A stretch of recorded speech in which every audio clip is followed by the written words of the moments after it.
Good. So, when we're talking about cultivating a relationship with our leaders, we have to incorporate trust. Trust has to be a main ingredient when you're pursuing a relationship with somebody, right? And so, why does trust matter? Proverbs 3:5-6 says, "Trust in the Lord with all your heart. Lean not on your own understanding." Right? That's what the beginning of that verse says. And so trust is like the soil where love can begin to grow, where healing can begin to happen, and growth can happen. And trust begins with God. Proverbs 3:5-6. Trust begins with God. Psalm 9:10 says, "Those who know your name trust in you, for you, Lord, have never forsaken those who seek you." If we don't first rebuild trust in God, every human relationship that you have will feel unsafe.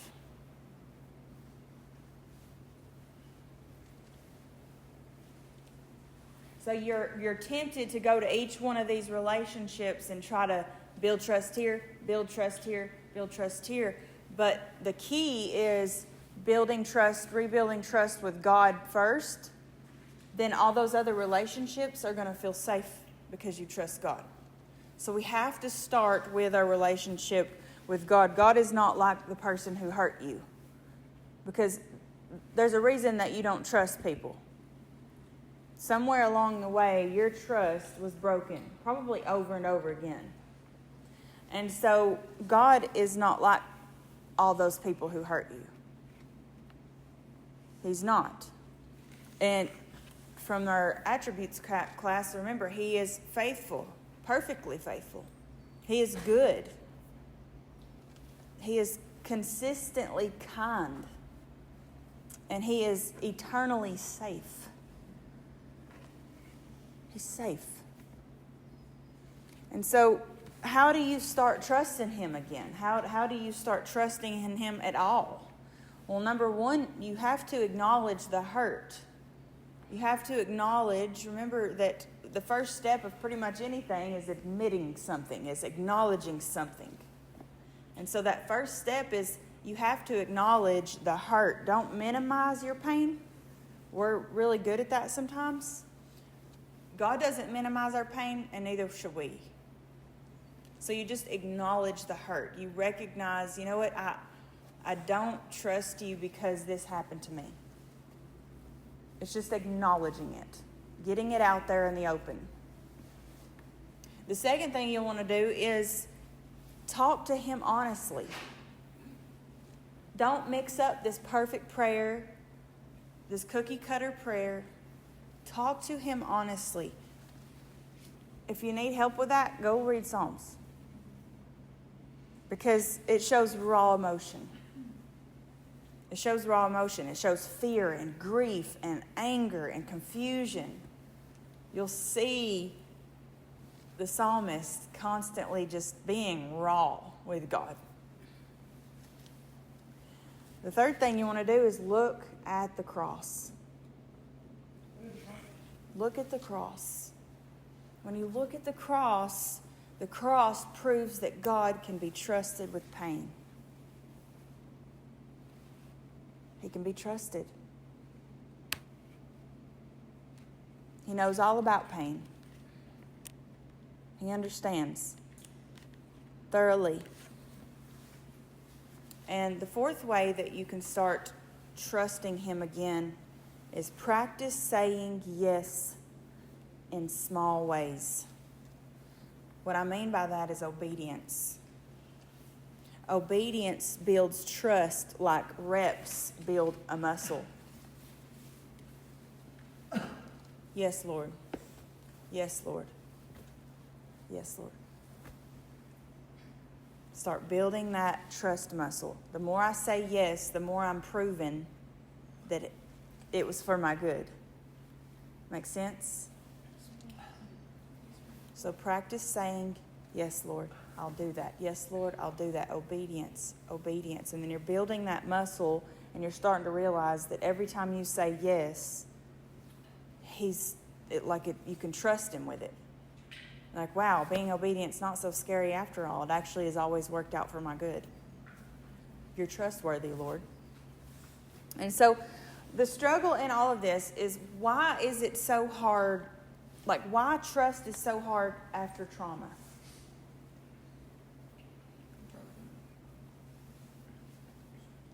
Jeremiah 17 says, cursed is the one who trusts in man. We have lived our lives banking on someone, like putting all of our trust in somebody. Have you ever done that before? Young, naive, you put your whole trust into somebody and you're totally just, oh my gosh, surprise. You ever felt that before? Probably everybody in the room. Remember that first time that you banked everything on somebody and they did you wrong, left you high and dry. Hurts. Nobody likes to be surprised or sideswiped. But see, what happens with that is it builds a muscle of distrust. And so the next relationship you enter, you're a little more hesitant. You question a little bit more. And then the next one, and then the next one. And so then you end up here. And so you're like mega muscle man distrust. You have all these muscles of distrust that you've built. And you realize that in your mind you think, I have to self-protect. Not open up. I have to guard myself. Not open everything up and be vulnerable. And so you view authority then as dangerous, not safe. And you may even distrust your own self. And that's healthy on the other side. But not when you can't trust your leaders, you can't trust God, you can't trust your family, you can't trust your friends, you can't even trust yourself. And that's total self-rejection. And so you're in survival mode. You're just simply trying to survive. Here's some signs that you're in survival mode right now. You say, I don't need anyone. Your mindset is, I don't need anyone.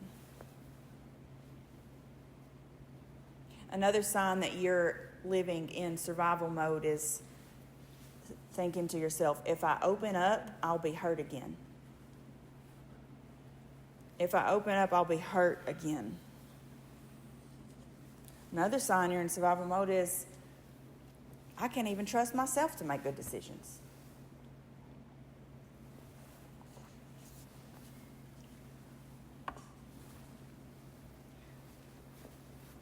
Here's the beautiful thing, ladies. God has given us authority to heal. And what you just heard was deep wounds crying out, okay? That's pain, that's trauma. And so God has given you authority to heal. Luke 10:19 says, I have given you authority over all the power of the enemy. And so when you were wounded, it felt like control was taken from you, didn't it? Like somebody just took control from you. But Jesus restores that. And he calls it authority, not control.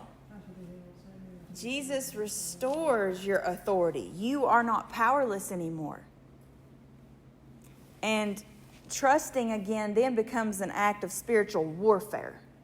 When you start to trust, You're making war on the enemy. And your authority is being redeemed.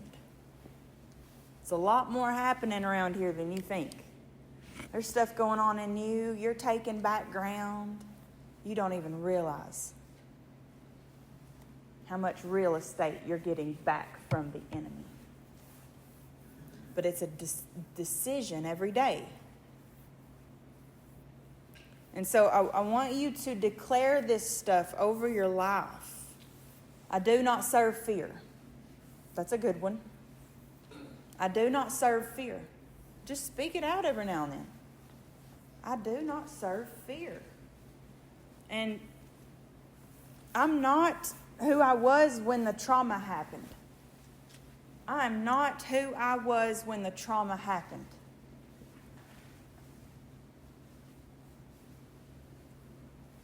I'm a new creation.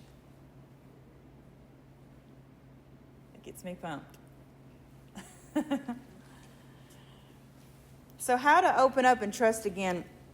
James 5:16 says, confess your sins one to another that you may be healed.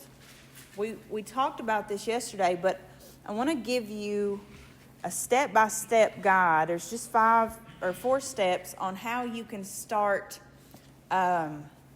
opening up, I guess. Because we're telling you, open up, come to us, but how do you do that?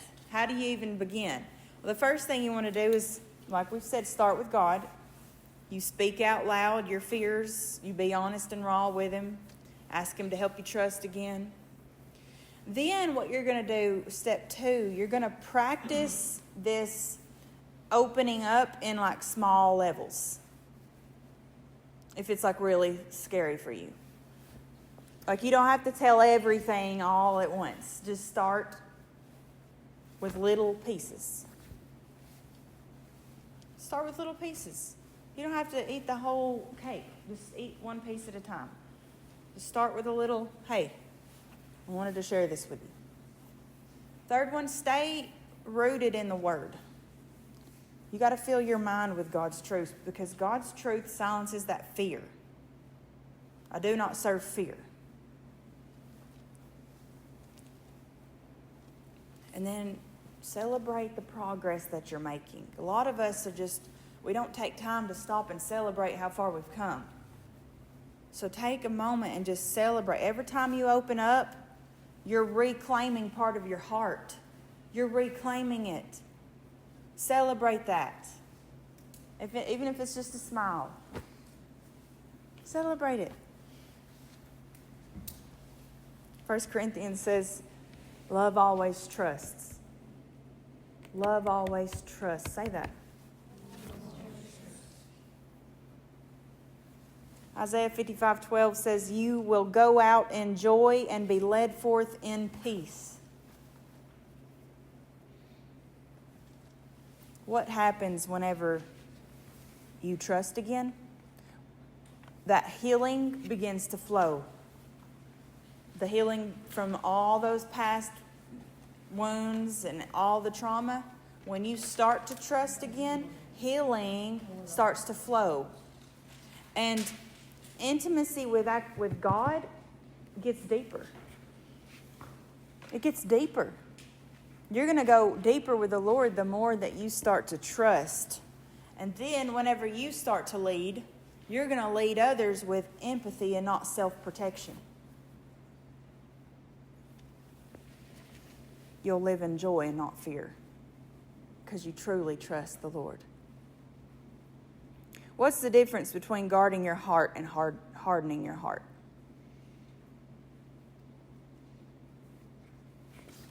Guarding is a defense mechanism. Okay. Hardening it is choice. Okay. No right or wrong answer, just speak I up. think guarding it is like, you don't let your desires of it, trick you or pull you away. Yeah.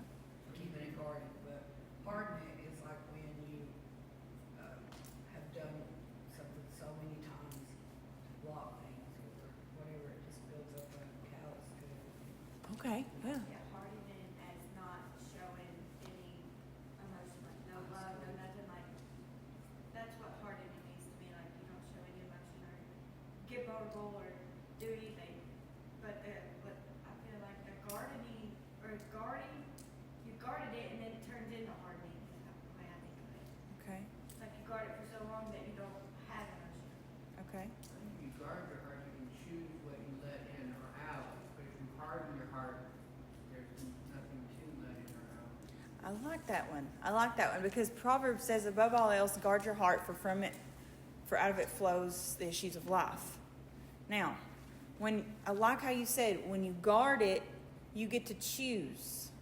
Like I think of a guard standing post, meaning, okay, you can come in and you can't. You can come in and you can't. I immediately thought of actually a garden, and think of a fence around the garden out there. That fence keeps out the rabbits. Now, if we went all the way with it and actually covered the whole raised bed with a tarp, what would happen to the soil? Dry out all the plants. There, no sunlight, no water, It'll die. and so it would kind of probably harden over time. Yeah, so that's what I think of. Like, there's a difference between guarding your heart and hardening it. So how do you know which one you're doing? Instruction. Like, are you guarding your heart or are you hardening it? Because the Bible says you're supposed to guard it. But sometimes we can get those mixed up. Fear. So choosing what you allow in or not. Some people that's kind of freaks you out. You're like, oh my gosh, I don't know, I'm not good at this. But we have to get away from hardening our hearts. We want to learn to guard them. What keeps you from trusting God fully?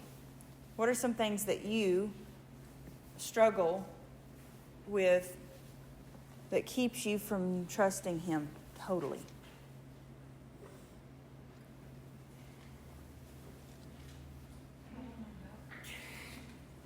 That's good.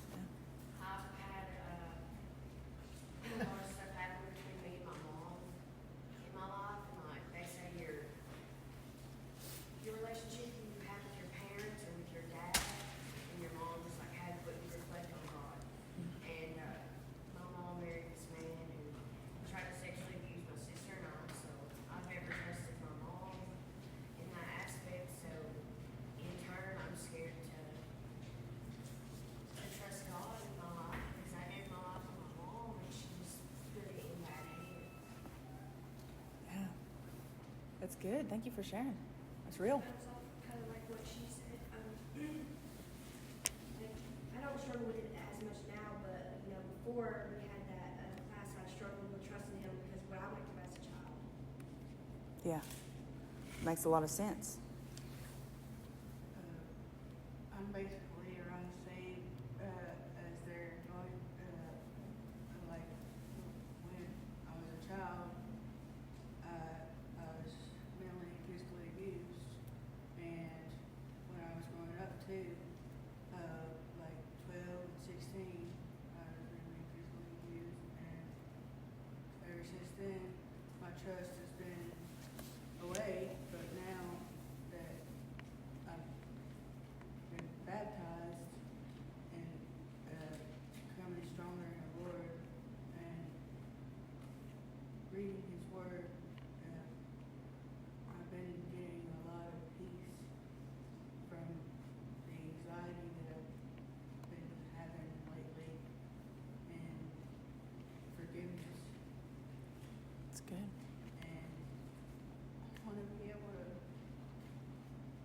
go through showing respect, because I've been trying very hard to show respect and towards you guys ever since I got placed on work test. Yeah.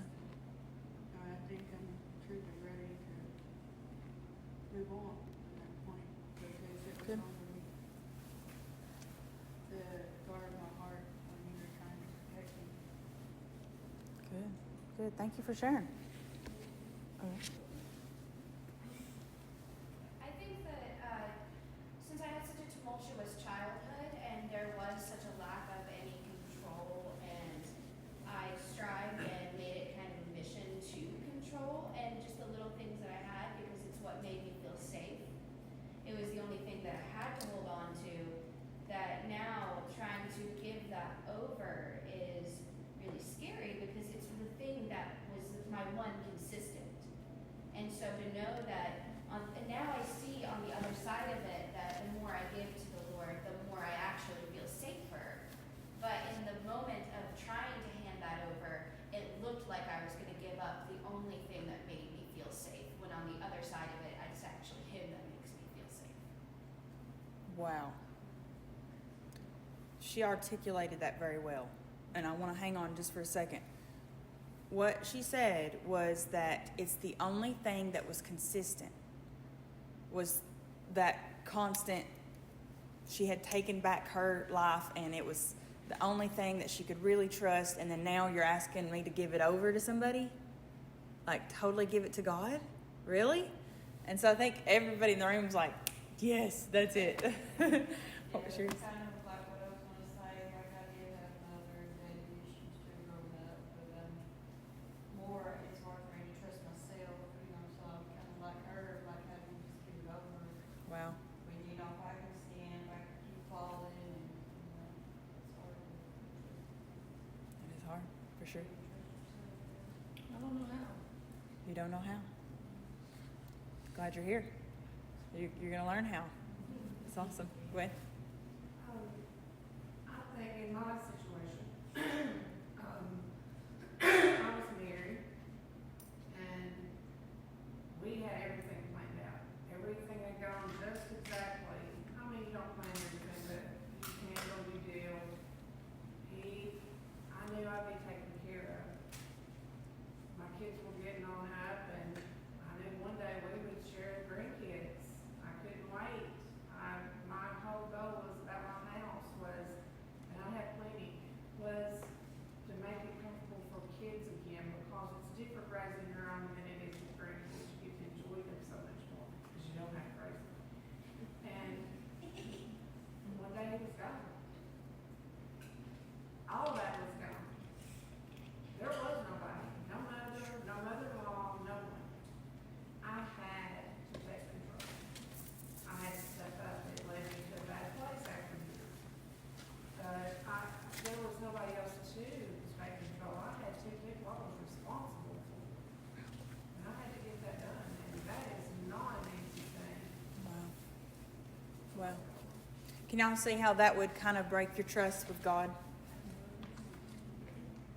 Because it's something to do with a death. And that's something it's out of human control 99% of the time. And so you automatically go to God every time. Thank you for sharing that. So my trust issue started like with my dad moving in my family as a kid, and I knew God as a kid. And I sat and thought, you know, a lot as a kid, like, if God loved me, why was He letting this happen to me? Why was He letting this abuse happen? So it hardened my heart to God. I remember my first, like, month and a half being here. I stood up in the war room and I said to you, I hate God. I literally hate Him for the abuse He let me endure. But that just turned everything that I had towards men here on earth and a father figure towards Him. And I was basing that off my relationship with Him. And the moment I distinguished the two are separate and I separated it, it made it easier. Is it perfect? No, I still struggle with it every day, but it made my heart harden to Him because He's supposed to be my father. Why was He letting these things happen? Well, as a child, you don't see the broader picture.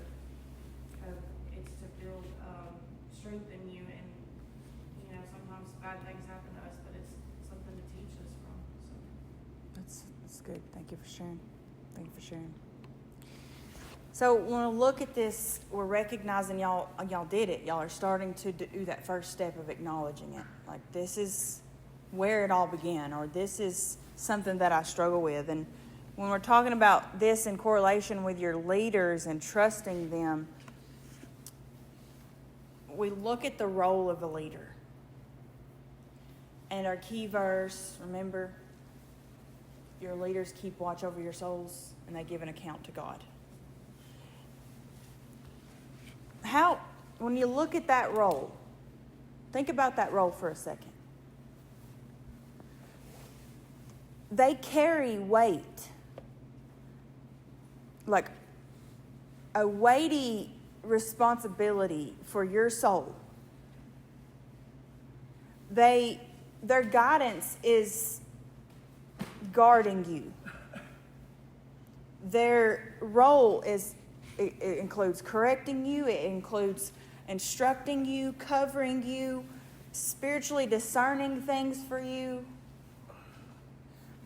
How does understanding your leader's responsibility change how you receive their input?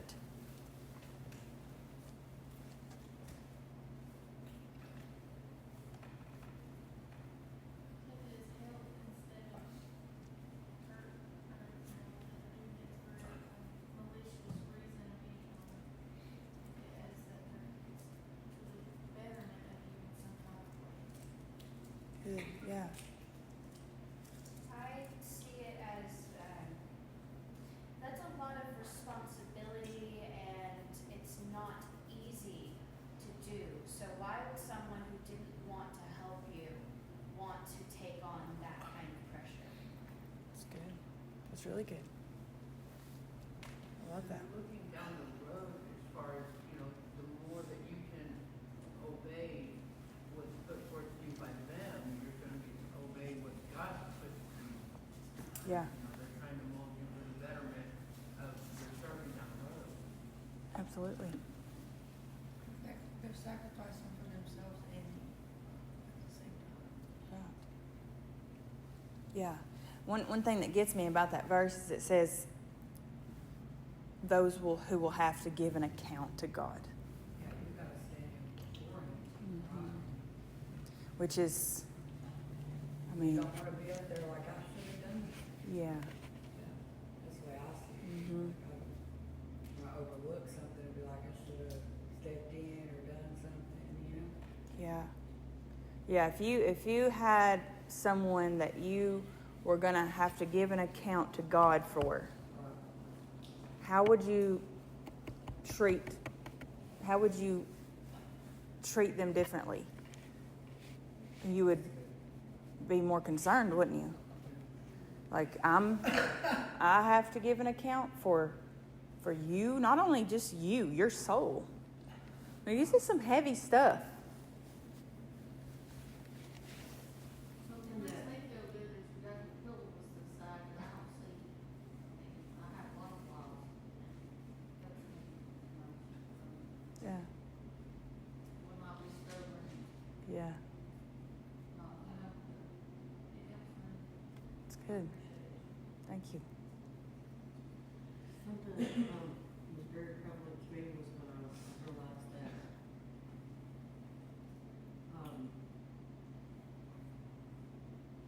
if we don't lead properly, and someone's like this week, and a sister steps out, falls, and I don't follow through with even the little things that help them grow, I have to answer to God.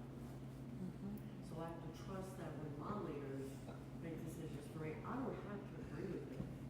I just have to trust the process. It's trusting the Lord, trusting the Holy Spirit to lead them, to lead me. Because in the end, that's a huge responsibility. Oh, yeah. And did you notice the three things she said? She said it 3 times. Trust, trust, and trust. She said trust the process, trust in them, and trust in God. Because trust is connected to this. You have to trust. And so, Proverbs 4:7, get wisdom. Though it cost all you have, get understanding. So what is a healthy relationship with your leaders look like. It's intentional. It's intentional. Get wisdom. Though it cost all you have, get understanding. It's an intentional relationship. That is a healthy relationship with your leader. It's intentional. You're going after that wisdom. You're going after that understanding. Even though it may cost all you have, meaning all your plans, it may just hijack all of them if their guidance is against what you were wanting. That's what I see when I read this scripture. Get wisdom. Though it cost all you have, get understanding. Meaning it's more valuable. Get it. Go after it. So be intentional with your leadership. Go to them. Be intentional. Get that wisdom. What else does it look like? It's built on honor. It's built on that humility and honor. We paired that together yesterday. Humility and honor go together. So what does that mean? 1 Thessalonians 5:12-13 says, esteem them very highly in love because of their work. You don't just admire them. You honor and obey their instruction. That's how you have a healthy relationship with them. You don't just admire them. You honor them. You obey their instruction. Honoring them is obeying them. When you obey their instruction, when you receive their correction, when you take their advice, you're honoring them. So you have to humble yourself to receive it, the correction, the guidance, all of that. And you're in doing that, you're honoring them in the process. How else? It's not just emotional support, it's spiritual alignment. Your mentor isn't just somebody to vent to. We talked about this yesterday too, but there's somebody who speaks truth and correction. You're not just venting. You don't just go unload and walk out. You unload, receive the guidance, the direction. You receive the truth that they're going to speak to you about the situation. It's beautiful. It's great. And so how to utilize them. Let's talk about how to utilize them. Go to them in a proactive way and ask questions like, can you help me see where I might be missing this? Or is there something in my heart that needs adjusting? Or am I responding to this situation in a godly way? Those are the kind of questions you want to go proactive about it. Hey, I'm going to tell you how I view this situation. What do you think? Do you think I'm viewing this the right way? Don't wait for correction to be offered. Seek it. Go to it. Proverbs 27:6 says, faithful are the wounds of a friend. Correction is love. Don't wait to be told you're in the wrong. Invite that truth in. Just invite that truth in. Receive it without being defensive. Don't argue or explain away their input. So a lot of us will get that input and then we will explain it away or argue it away. Well, they don't know me. So you're just explaining it away. Well, that's why I don't want to obey what they said, because they don't really know me. So you're just explaining something away or you're arguing it away. Even if their tone or their delivery is not perfect, honor the truth behind it. Their tone does not have to be perfect. Their delivery could be messed up a little bit. That does not matter. Remember yesterday we talked about how we're not expecting our leaders to be perfect. That's not fair. Okay? We honor the truth behind what they say, period.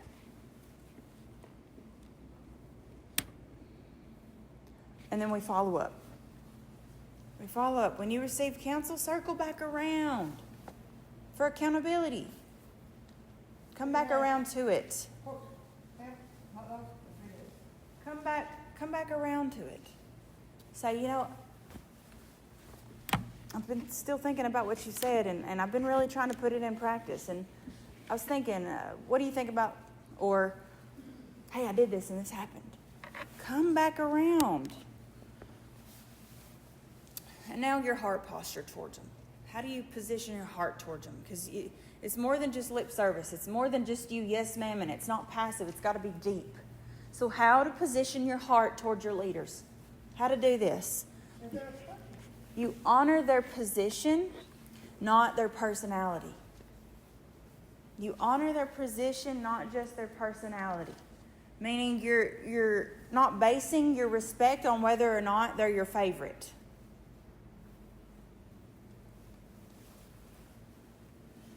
You honor the office. You honor the position that they hold. The order that they hold. So you got a leader that you don't agree with, or you got a leader that they're just not your favorite, or you don't like their personality, I'm sorry. You can't base your respect off of that. You base your respect off of the position they hold, period. Can we all do that? Can we work on that? I mean, that's a good challenge of, I'm going to honor the position they're in, not their personality. Submit even when it's hard. Even when it's hard. Submission is not necessarily agreement, like Miss Terry said. It's surrender to godly authority. There are going to be times that you just don't agree with it or understand it. But submission is not agreeing with it. It's surrender to godly authority. It's saying, I'm not God. I don't know everything. So I'm going to submit because I don't know it all. It's humility. Don't use their silence as a green light. Don't use their silence as a green light. Just because they've not corrected you does not mean that you're doing the right thing. Ask it, invite it. Don't just take it and run. Well, they didn't say anything, so I'm good to go. Remember, we've got what? How many people in the room? If we would spend all day, every day, just point. You've got to come to us. Be intentional. It takes two. You've got to come. You've got to pursue it. You've got to ask and invite that in.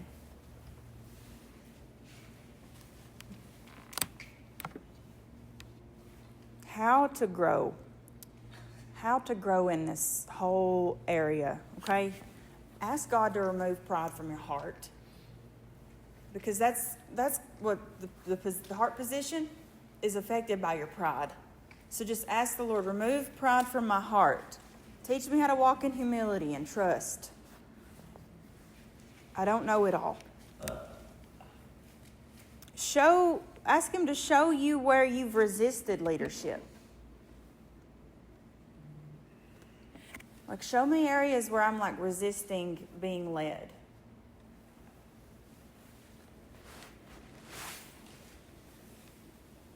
God never designed for us to walk alone. It wasn't His plan.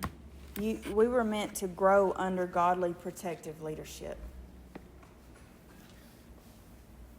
Spiritual leaders aren't meant to control you, but help you become the version of yourself that God intended for you to be.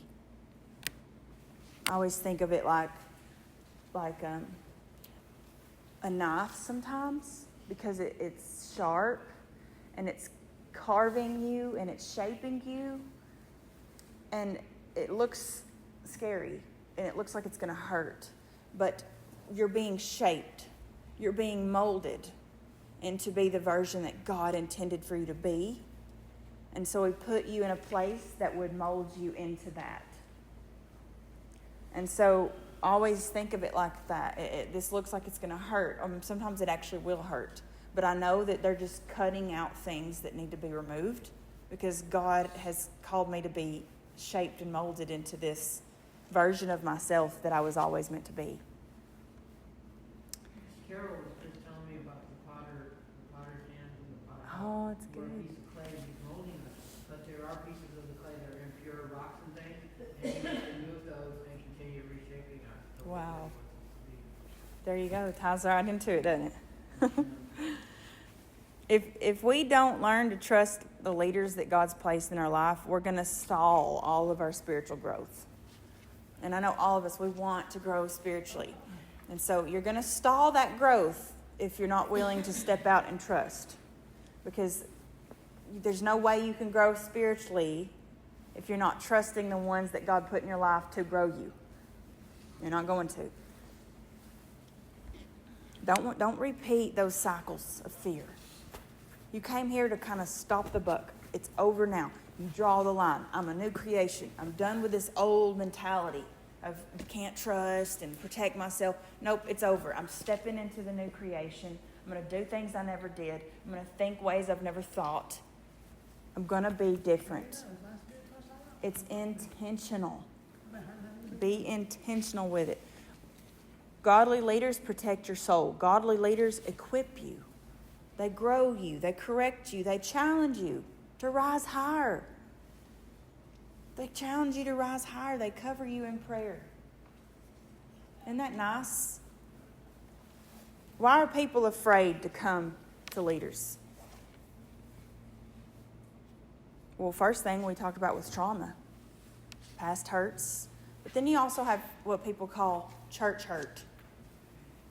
Last time I opened up, I got judged. That's the mentality. Or if they knew this about me, they might not accept me. If they really knew. Or they'll think less of me. But I don't need help. I can fix this myself. God will speak to me directly. I don't need a person.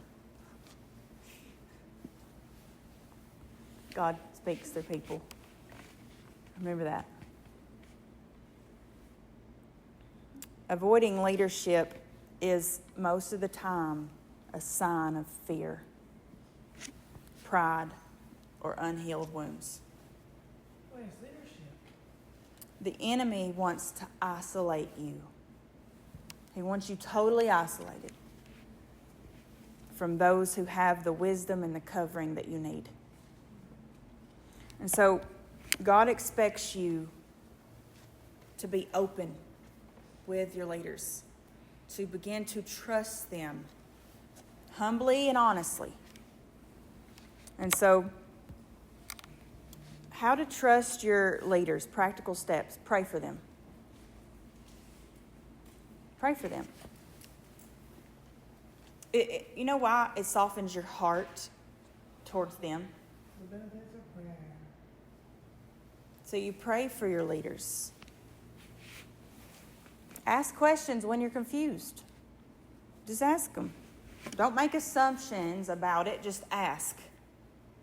Don't just take it and run with it. Don't just assume something. Go ask them. Go ask them. Stop just assuming it. Go ask. Believe the best about them. Give them the same grace that you would want, and believe the best. And repent for pride and rebellion, because that breaks spiritual trust. It breaks spiritual trust when you're rebellious against them. So I wanted to just close with some questions. I wanted open discussion, ladies. Let's talk about this. What past experiences have you had that have affected how you view authority? I've had good experiences with authority. When it was deserved and it was leadership. But when it's not deserved and it's not leadership, it just put me in my place. Mm-hmm. That's when I don't have it. Okay. Thank you for sharing. Being arrested? Being arrested. How did that affect how you viewed? Maybe not really like them. Right. Okay, good. Thank you for sharing. I've always had good experiences with authority. I know that everyone in an authority position is not, we're all human. Right. They're gonna make mistakes too, but I've not had any bad experiences. Sometimes I get prideful and stubborn, Of course. especially when I'm wrong. Of course. But, other than that, I've had good experiences. I like that. She said, She said, especially whenever I get prideful and stubborn, or especially whenever I'm wrong. Isn't that crazy how when we're wrong, we get prideful and stubborn? Yeah. Defense is automatic. Because we know, you know, like, anyways. It's mad, right? Yeah. Like, what happened? Why'd I get the mad this fast? It happens. Oh, yeah. Yeah. Stubbornness is a deep-rooted thing. Past experiences that have affected how you view spiritual authority, even. For me, I never really had guidance. I never had like authority above me. My parents were there, but they kind of like abused it, misused it, and we never talked about our emotions. So they were really rough around the edges. So I guess I really didn't have any, and I felt like I couldn't come to authority. I couldn't open up to authority. So I don't think I really even had an opinion towards them, or I was just. Wow. Wow. So with me, spiritual authority, when I literally got kicked out of the church when I was in high school, just, because me and my brother started, they found out we were doing stuff we shouldn't, they asked us not to come back. So that started there, and then with just other authority in life, like when he was shot, and, the police department wouldn't even investigate it because he had been in trouble. So, that kind of. True. Some deep stuff right there. It is. I grew up in a home that I had a dad that that's an authority figure in your life as a kid, and he would misuse and abuse it, like you were saying. And then I had a mom who was right there, and she was telling me, and she knew the difference between the good and the bad, and she taught me to be able to discern the difference between the two, and what was abuse and what was correction. And so while I'm being taught these things, I'm in a position where I can't do anything but go along with the abusive part too. And so I grew up knowing this is wrong, but I have to go along with it because that is my dad. And so as an adult, it created a world in which I'm like, well, now I have the ability to go off and do my own thing, go away from this, because I have that power now. I'm not a child, and it made a very confusing line of actually trusting authority to be authority and not abuse. Right. It's good. I can remember the nights ago with mom and dad. I got my mom beat up by my daddy. Like books. I went out. Wow. To play, I went allowed. But she got me beat to death every day for the me. It's tough. Because then you think everything's your fault. Thank you for sharing that. I would say the abuse I endured growing up and through like school and stuff, and then spiritual, I would say getting dismissed from the last program made me think that, just wasn't up to, I don't know, just still. Yeah. It's hard. I could even go as far as saying, when I was married, I went into the marriage, knowing how it was supposed to be with the Lord first, then my husband. So, I always looked to my husband before anything. And then the night that I was gang raped and took home to him after being found, and then he wouldn't even let me do anything about it because it would embarrass him, that really just broke all trust between him, the Lord, and everything. Because in my mind, I'm like, this is how it's supposed to be ordained. I come home to who I'm supposed to submit to, talk to, and he just totally shuts me out. Says no. So, Oh, yeah. Mine's a little bit different side. I kind of welcome it because with my home life and stuff, I pushed boundaries all day long. I welcome the boundaries and being told no, and, because I've never really had that. And then like with any authority figure, really, you know, just do what I wanna do, it didn't matter. There was never really any consequences from it, you know? Wow. I truly do welcome it. See, I do thrive on rules, I do enjoy it, I actually have been like that, but I think that it is because I grew up in a way that I had to or else, not good. And being told by my mom, who again was able to tell me like, this isn't normal. The thing he's saying isn't normal, but you have to do it anyway. I think that there's a lot of that whole, part of my grasp on control is to say, okay, I will do all of the rules, and then adding more. Right. Yeah, that's good. I think that I need to trust more on the rules that are laid out to me by leaders are enough, I don't have to add 8,000 more. Right. I feel like mine was confused when I first got here because I was taught that, authority was, you just listen and shut up. You don't defend yourself, you don't speak up for yourself, or you get hurt. Right. So just keep your mouth shut and do what you're told. And that's not realistic. Right. That's zero trust right there. Mm-hmm. It's good. It's good. So, do you believe your leaders want what's best for you? And don't answer too quick. I want you to be honest. Deep down, do you believe that your leaders want what's best for you? Why or why not? It's just funny. No, it's these programs. I'm leaving to Philip, and this one, I'm all in programs. Okay. Yes, I do think that our leaders want what's best for us, because like you say, nobody would want their accountability Mm-hmm. if they didn't know our best interest. So yes, I do believe that each lady that's here to guide us, they have our best interest. Amen. It's good. I feel like you all do want what's best for us, because if you didn't, when we came in there on our hard days, talking about how miserable we are, or just coming to say like, hey, I don't think this is right. You just be like, all right, go, come back when you're flat on your face. Go, like Right. you would take it and take pride with it if you didn't care about us and our well-being. Because I know that the stuff that I went through here has really showed me that everyone cares about everyone here. Because if we didn't, we would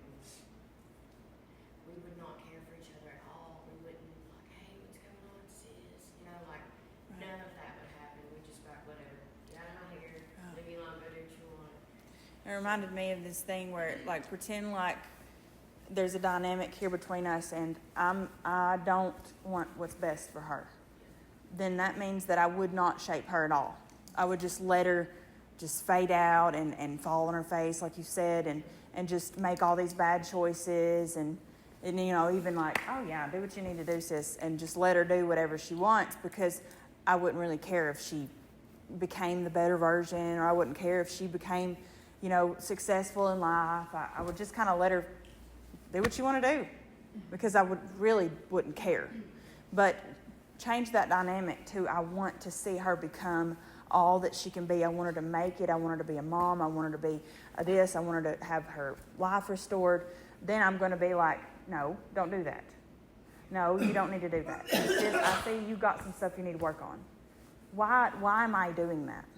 Why am I wasting my energy, my breath, my stress? Why am I even stressing about it if I don't care? I mean, I'd be relieved of a lot of stress. It would be better for me, right? It would be better to just do whatever you want, But instead it's watching, growing, pushing. And not only that, the response you get when you correct somebody. Oh, yeah. Really? Yeah. Now you won't make eye contact with me. Now you hate me. Now you're talking bad about me. Now you're out running from me, avoiding me. And so now I'm like, I have no friends. Everybody hates me. You think I want to come to work and just be hated? Like, God. But no, think logically about it. Like what she said earlier. She's like, why would they do that? When you look at your leaders and you think, wow, why is she so just won't leave me alone? You don't want her to leave you alone. Leaving you alone means that she really don't care who you're going to become. She don't care about you at all. She don't care one bit about what step you take in life. Thank God somebody cares, because they want you to become all that you can be. Use the logic behind it. What keeps you from opening up when you're struggling or when you're in sin? What is it that keeps you from just coming and saying something? Guilt. Guilt. Okay, go explain that. I like the guilt of my sin, because then I'll be like, oh, they're gonna judge me. There you What go. if they think less of me because I've sinned in this manner? Okay, good. That's it. I mean, that's real. Mine's pride. Pride. Pride is big. Yeah. For me. What does that look like? Looks like I have this image I want to uphold for myself. You know, I look weak is what Okay. my biggest fear is. I don't want to look weak. You don't want to look weak. And even though weakness is what it takes to be strong. Yeah. And it's actually not weak. I've had to understand that. Yeah. What about fear of rejection? I was just gonna say, mine would be, I don't want to disappoint. Yeah. Because disappointment means that I'll be rejected. A lot of times. That's the way we think.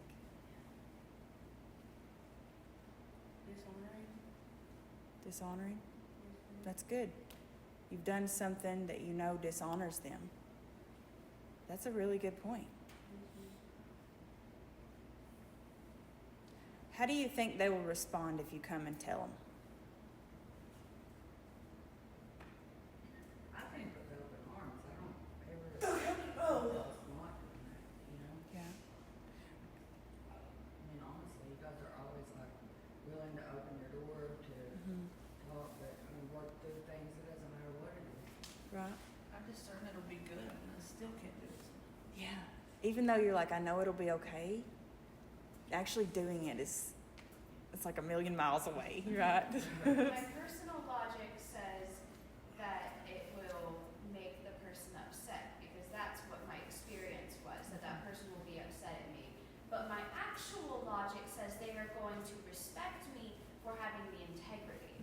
It's just breaking through that, it's the exposure therapy of getting through those moments where I'm like, this is my experience, but let's replace it with this one, where I know that logically, I am in a safe space full of love, kindness, and respect.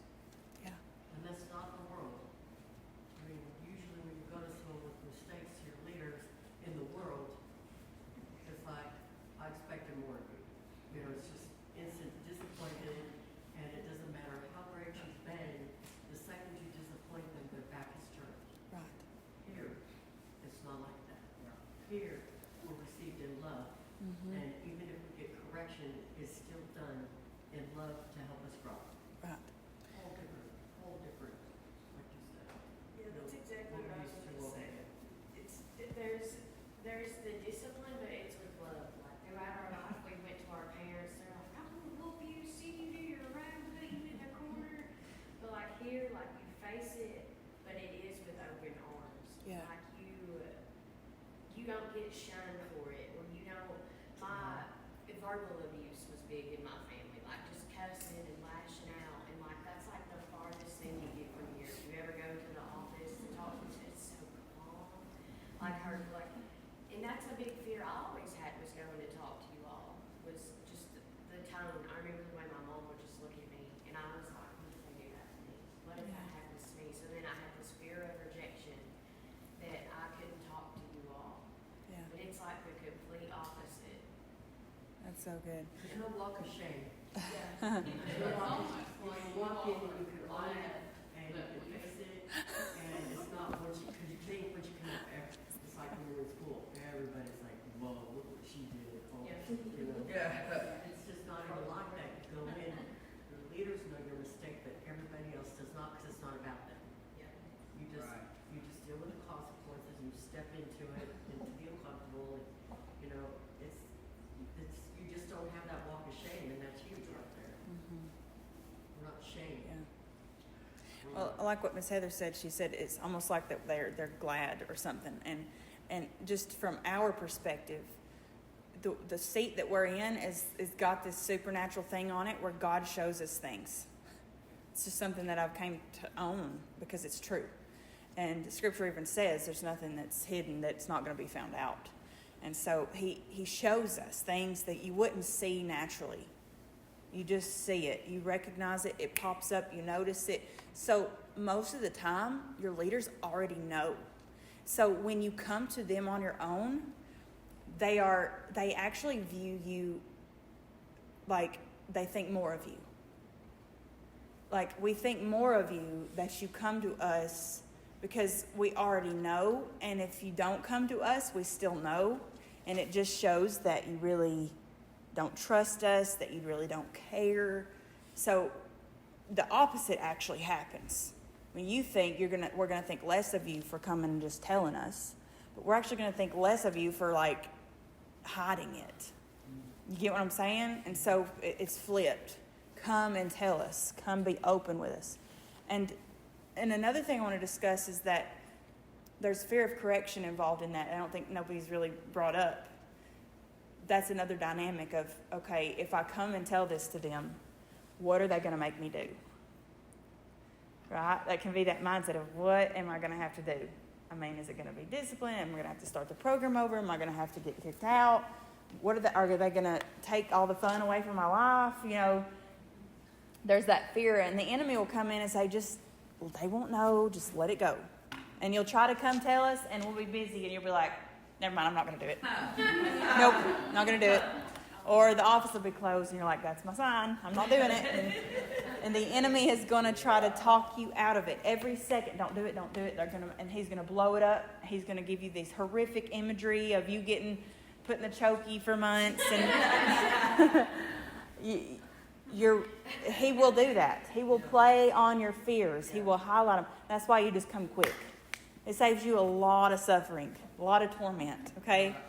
But talking real talk with this, we've had times, and I'm just going to be honest with you, where we've had, years ago, it was one of our graduates. God had already showed us there was stuff going on. He had showed us that she was just going down a bad path. She was out late at night, lying to us, saying her car broke down. It was just fishy stuff. You know, she was making these excuses. We see through the excuses. We can see it. God just shows us. We know, we discern. And we've been there. Hello. But anyways, turns out she was doing something she shouldn't have been doing, and it was with an ex-drug dealer of hers. And so we knew something was going on. We didn't know all of it. We came in, said, look, we know something's going on. And she actually told us that she had been with him sexually. And currently. And she opened up, she told us about it. Like we already knew something's going on. And the proper steps for that, you're back with a drug dealer boyfriend who's actively selling drugs, and you're having a sexual relationship with him. What do you think needs to happen? Well, she needs to move back to the center. She's living at Piedmont. She needs to get back to safety where she can be seen. Don't you think? Yeah. Because if not, he's just going to show up and pick her up and she's going to be gone. Yeah. Don't you agree? Yeah. So we bring her here and we say, okay, we're going to put you on back to basics. You need to be in prayer, get back with the Lord. You got to walk this thing out. Repentance. There's a lot of shame attached to this. We got to get that shame out. Let's take the phone for a few months. You don't need contact with him. He needs to fade out. All those things are what? To restore her back. Yeah. That's what it is. That was the plan. We've got to get you back. We're not going to live in this shame. We're stepping out of it. You're going to get back here to where you feel better. You've got your strength back. As soon as she heard phone gone, I'm just going to leave. I'm going to call my mom to pick me up. She's strung out so bad right now. She is like a toothpick. I'm surprised she's not even dead yet. But she just saw the correction. She just saw, oh my gosh, I don't want to lose those things. We were looking at not taking fun away from her, not taking her phone away. We were looking at let's restore what the enemy just tried to take from you. Let's get you back. We're not going to lose you. But that's not why she's seen it. And most of us, if we were in that position, we probably wouldn't see it that way either. And so when we get to those places and that correction does come, that spiritual umbrella speaks. And it says this is the plan. You've got to step into that. It's okay. Did we view her any less because she had been having sex with him? We did not. She told us. She told us. If anything, my heart was exploding that she trusted me enough to tell me that. I still remember the moment. I was like, what? Like, she actually said that. Most people wouldn't. She told us. And so, even though you tell us, even if you get that thing that you were like terrified to get, give up your phone, move back to, here, be in prayer and worship and all those things. Step into it because it's for your good. Okay? And so that's the reality of things. We had another staff member not long ago who we saw some bad behaviors. We saw some, she's going to go down this path. It's not good. It's not good. It was flaring up everywhere. Everybody was noticing it. The whole team noticed it. So we presented her with, hey, we got to get out of that phone for a minute. Because every second, she was just lived on her phone. Her phone was consuming her. And we saw it. We saw it. Every second of every day on her phone, on her phone, on her phone. So we thought, she needs to unplug. That thing is sucking her life out. It is sucking her spiritual walk out. Because we're her umbrella. God gave us the wisdom. He said, the phone is the problem. He highlighted it. That's the umbrella. Was it to take away the fun from her life? What was it for? To help her, to protect her, to guard her. So it was simple. Hey, let's unplug and let's move to a accountable location 3 months. That's what the Lord told us. He gave us the number 3. He said 3 months. We bring her in, we present it to her. As soon as we said the phone, her face like it fell. It was the weirdest thing.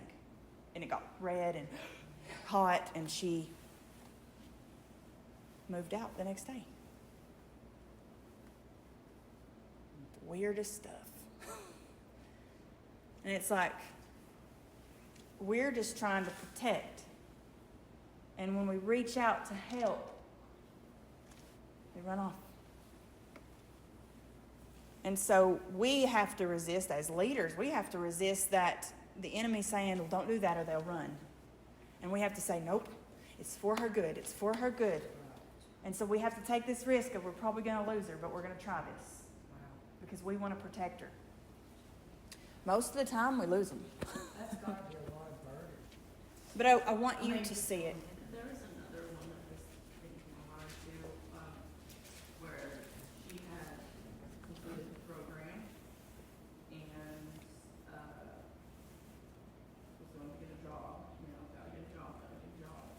And, she felt quit, because she went against, hey, I don't think that is a good idea, that type of thing. We met with her, said, hey, why don't you come back for, 6 months into the program? I'm getting a job, I'm doing this, I'm gonna go back to school, yada, yada. It wasn't maybe 3 weeks later, she got picked up on a whole slew of new charges. She was not fine, and I'm pretty sure she's like 10 years in right now, like Missouri. She actually sent me here. I just get with Kayla, so I think they're talking about Tabitha. And I'm pretty sure she got at least 10 years. So that is serious. That's not just like, hey, we want you to come back into the program, like, for our benefit. No, like, you know what I mean? Like, no, we see, hey, you're stepping out in traffic and there is a Mack truck coming for you. And instead of saying, it's probably a good idea, It's trusting the umbrella. Wow. You got to trust that umbrella. And speaking of out in the road, Mack truck, she was the one found in the road naked. She was found actually, I just realized how much of that naked, you know, with a bunch of Meth, drugs. yeah. So, Wow. It's scary to think about like not trusting. But the safety's there. Every person we've just said, the safety was there. Yeah. So there's the fear can't rise up of like, what if that happens to me? It won't, because you're under the umbrella, but you have to use the umbrella. You have to listen. There's protection for you under that umbrella. Yeah. And we could go on and on with it, but our prayer is that you are growing and learning to trust the leaders that God has placed in your life. Okay, that's what we really want you to remember. And no, I'm covered, I'm not controlled. I'm led, I'm not dominated. I'm walking in humility. I trust God's plan and His leaders in my life. I open my heart to truth and correction. I'm safe. I'm seen. I'm safe and I'm seen. I am submitted. Say it, I'm safe, I'm seen, and I'm submitted. I'm safe, I'm seen, and I'm submitted. Lord, we thank you for just this family. And the enemy has tried so much to separate and divide. But Lord, I pray that through these classes you begin to knit us all together. That we would be in unity. Lord, that every person in the room being led will trust you first and foremost. And that they would trust their leaders. They would trust their umbrella. And for those leading, I pray that they would recognize the importance of their role. They will give an account. Lord, I pray that trust will begin to grow. That every person will start to exercise that trust muscle and say, yes, Lord. Yes, Lord, I trust you. I trust you with this correction I just got. I trust you with that fifth zero of God. I trust you, Lord. You know I need it. I trust you, Lord. And I'm safe here. I'm sitting here. Somebody cares that I become all you created me to be. Thank you, Lord, for that.